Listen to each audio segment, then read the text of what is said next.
क्या आपके पास एक पुराना कार है और जिसे आप जल्दी बेचना नहीं चाहते हैं?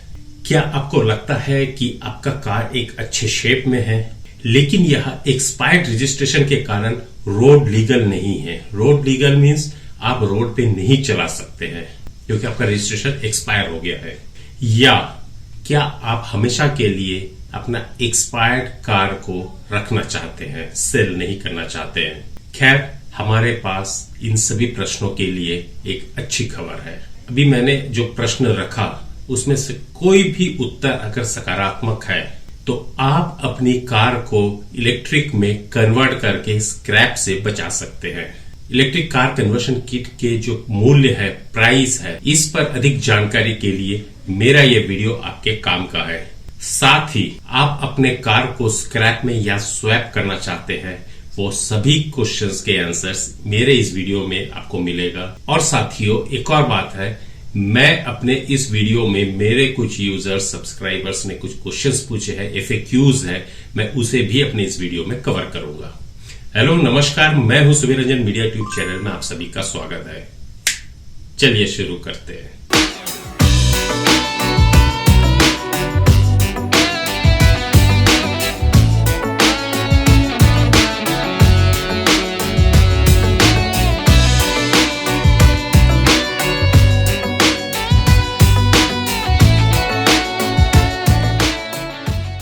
अभी मैं आपको 5 रीजंस दूंगा जिस कारण आपको अपना एक्सपायर्ड रजिस्ट्रेशन वाले कार को इलेक्ट्रिक में कन्वर्ट करना चाहिए। और वो कुछ कारण बहुत ही आम है। सबसे पहला, सबसे बड़ा फायदा एमिशन के भारी गिरावट की है। हमारी सड़क पर इलेक्ट्रिक वाहन जितना अधिक चलेगी, टेल पाइप एमिशन उतना ही कम होगा। यह फाइनली रिजल्टेंट आपके शहर को एक अच्छा एटमॉस्फेयर देगा। दूसरा कारण, बेहद कम मेंटेनेंस कॉस्ट या फ्यूल का कॉस्ट है। ईंधन की कीमतें, यानी कि मैं फॉसिल फ्यूल की बात कर रहा हूं, पेट्रोल डीजल की बात कर रहा हूं, ये अपनी सर्वोच्च ऊंचाई पर है और इलेक्ट्रिक पर कार चलाने का कॉस्ट काफी कम आता है। यह बदले में आपने जो अपने इलेक्ट्रिक कार कन्वर्शन के लिए जो भी पैसे इन्वेस्ट किए हैं, उसका जो रिटर्न बहुत जल्दी आपको मिलेगा। तीसरा कारण, क्योंकि आईसी इंजन के तुलना में इलेक्ट्रिक इंजन के जो पार्ट्स है, कंपोनेंट्स है, काफी कम होते हैं, इसलिए बहुत कम टूट फूट होती है, वियर एंड टियर होती है। इससे मेंटेनेंस का कॉस्ट भी कम होता है। चौथा पॉइंट, चूंकि इलेक्ट्रिक कार फॉसिल फ्यूल पर नहीं चलता है, इसलिए आपको पीयूसी का जो सर्टिफिकेट लेना रहता है रोड पे चलने के लिए, जो आईसी इंजन के लिए होता है, वो लेने की आपकी जरूरत नहीं पड़ेगी। उस परेशानी से आप बच जाएंगे या उसके चालान से आप बचे रहेंगे। और पांचवा जो पॉइंट है, क्योंकि दिल्ली और एनसीआर में 10 से 15 साल से ज्यादा उम्र वाले जो भी गाड़ी है उसको बैन कर दिया गया है, जबकि इलेक्ट्रिक कार पर ऐसे कोई कानून नहीं है। एयर पोल्यूशन नहीं है तो बैन होने का सवाल ही नहीं उठता। दोस्तों, मजा आ रहा है? अब मैं और कुछ इंटरेस्टिंग तथ्य, कुछ ज्ञान की बातें मैं कर लेता हूं, कुछ इंफॉर्मेशन जो आपको जानना जरूरी है कि इलेक्ट्रिक व्हीकल्स के टाइप्स क्या क्या है, कितने प्रकार के हैं। नंबर 1, बैटरी इलेक्ट्रिक व्हीकल्स, जिसे हम बीईवी शॉर्ट में बोलते हैं। यह बस एक पूरी तरह से इलेक्ट्रिक वाहन है जिसमें एक बैटरी एक इलेक्ट्रिक मोटर को ईंधन प्रदान करती है। यह बैटरी बिजली के माध्यम से चार्ज की जाती है और आमतौर पर प्रतिस्थापना की आवश्यकता से पहले कुछ लाख किलोमीटर या 6 साल तक चलती है। बीईवी के प्रमुख घटक बैटरी और पहियों को चलाने वाले इलेक्ट्रिक मोटर है। भारत में सबसे सस्ती इलेक्ट्रिक वाहन बीईवी है। कुछ सामान्य उदाहरणों में MG ZS EV, Tata Tigor EV और हुंडई कोना शामिल है। साथियों, दूसरा जो है वो है पीएचईवी, यानी कि plug in hybrid electric vehicle. Plug in hybrid electric वाहन यानी कि पीएचईवी बस एक हाइब्रिड वाहन है जिसमें एक पारंपरिक इंजन होता है, जैसे कि इलेक्ट्रिक प्रणोदन के साथ पेट्रोल मोटर, जो बैटरी द्वारा प्रदान की गई विद्युत ऊर्जा के माध्यम से होता है। पीएचईवी का एक मुख्य आकर्षण यह है कि इन वाहनों के बैटरी पैक को बाहरी इलेक्ट्रिक पावर स्रोत के माध्यम से चार्ज किया जा सकता है। इसके अलावा बैटरी पैक को ऑनबोर्ड आंतरिक दहन इंजन यानी कि आईसीई संचालित जनरेटर द्वारा आंतरिक रूप से चार्ज किया जा सकता है। यह कार्य काफी महंगी है। भारत में बिक्री पर PHEV के कुछ उदाहरण में वोल्वो XC90 रिचार्ज और BMW 7 सीरीज शामिल है। दोस्तों, तीसरा जो टाइप है वो है हाइब्रिड इलेक्ट्रिक व्हीकल। यह एक आम हाइब्रिड वाहन है जिसमें आंतरिक दहन इंजन यानी कि ICE को इलेक्ट्रिक मोटर द्वारा सहायता प्रदान की जाती है। इन वाहनों में बैटरी पैक को बाहरी स्रोत द्वारा चार्ज नहीं किया जा सकता। इसके बजाय यह अपनी रिचार्जिंग आवश्यकताओं के लिए ऊर्जा पुनर्जनन और दहन इंजन संचालित जनरेटर पर निर्भर करता है। यह कारें PHEV की तुलना से अधिक सस्ती है। इसके अलावा इनका उपयोग विद्युत ऊर्जा पर केवल सीमित दूरी के लिए और सीमित गति पर किया जा सकता है।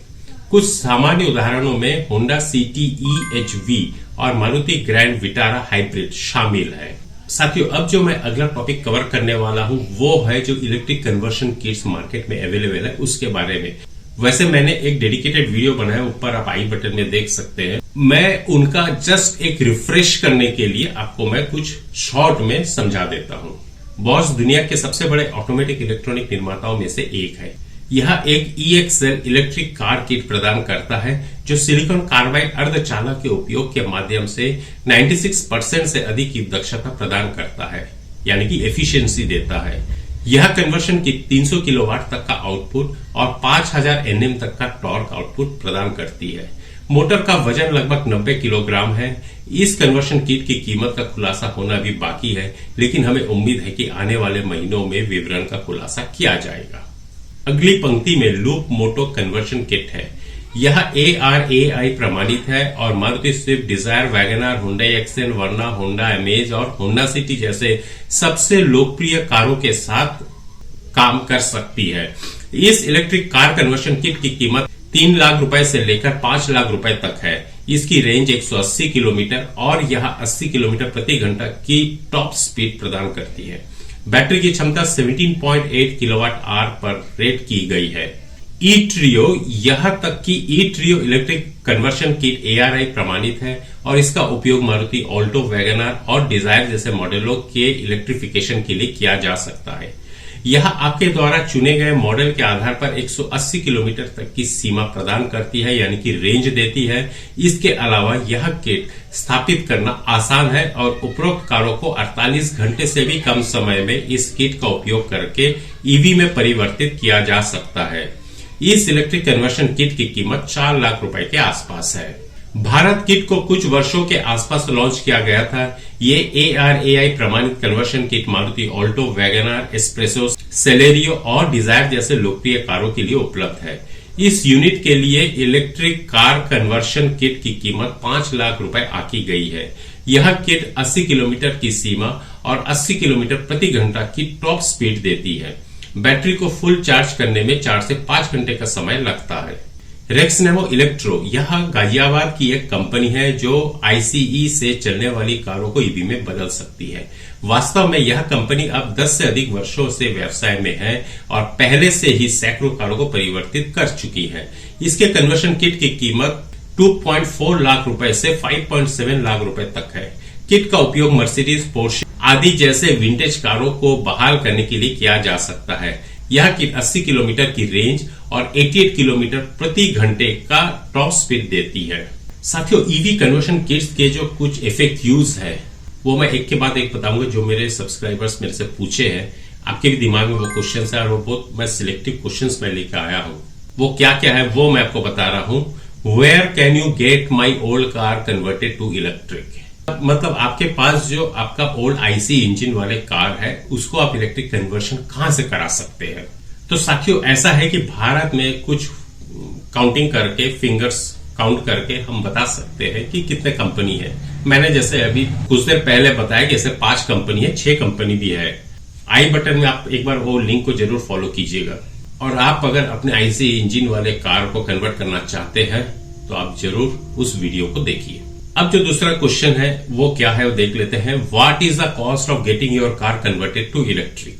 अगेन मैं बोलूंगा, ऊपर जो वीडियो है उसको आप देखिएगा, उसमें मैंने प्राइस रेंज दिया है। वैसे मैंने अभी कुछ देर पहले आपको बताया था कि वो कितना उसका अप्रोक्स कॉस्ट आता है। अप्रोच करने से पहले रेट कंफर्म कर लीजिएगा कंपनियों से। नेक्स्ट जो क्वेश्चन है साथियों वो है what modifications are required to convert your car to electric?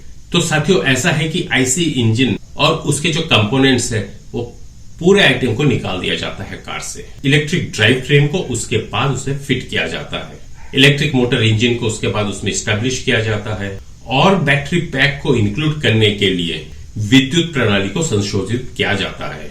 अब साथियों, अगला जो क्वेश्चन है वो है कि what is the charging time for conversion of electric vehicles. अधिकतर मैन्युफैक्चरर्स या डीलर्स ये क्लेम करते हैं कि एक बैटरी को फुल चार्ज होने में 5 से 6 घंटे का टाइम लगता है। इसके अलावा maximum conversion kits fast charging को सपोर्ट करती है, जो कि 1 घंटे से भी कम समय में 80% तक चार्ज कर लेता है।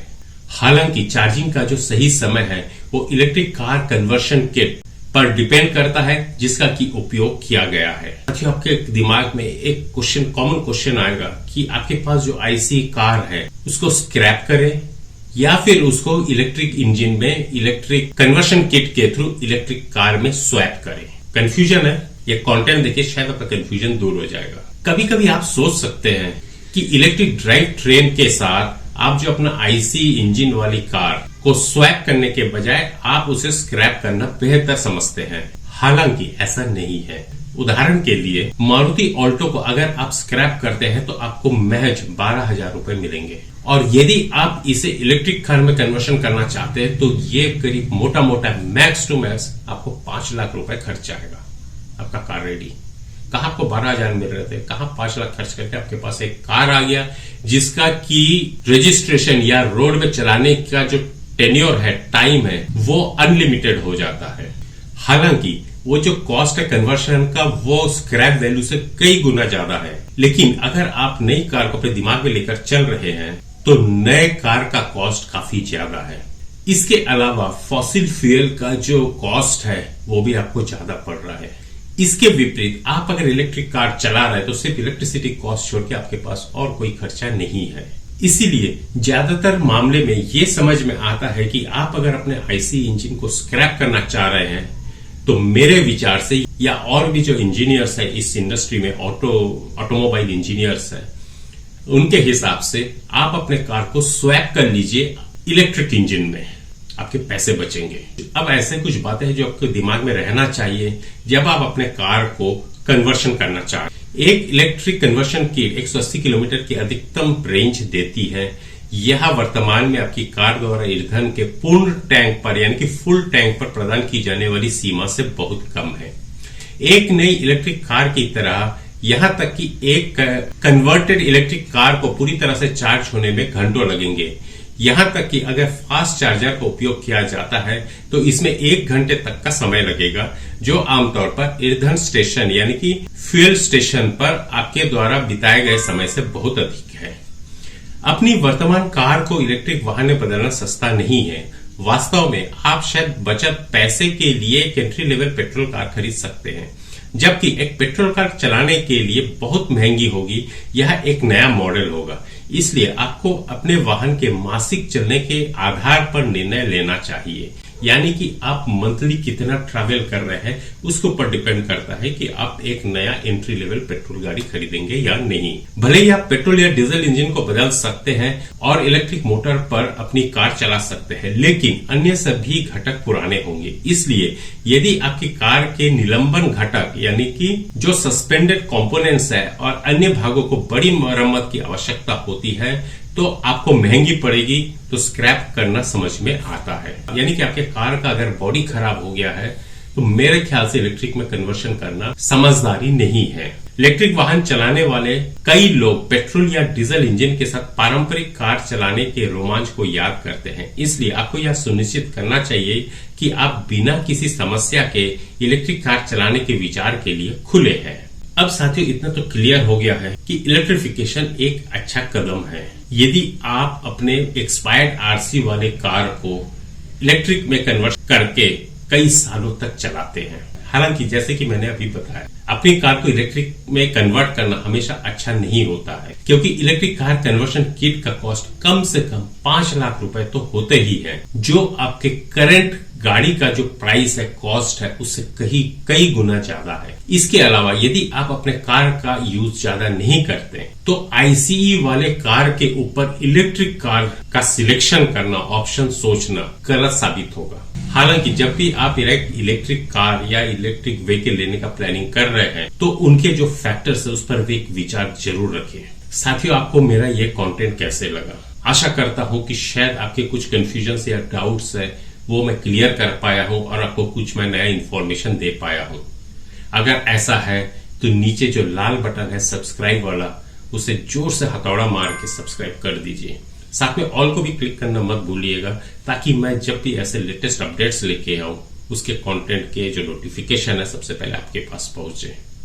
फिर मिलते हैं ऐसे किसी अगले एपिसोड पर। तब तक stay safe, stay tuned. This is Subir, sign of.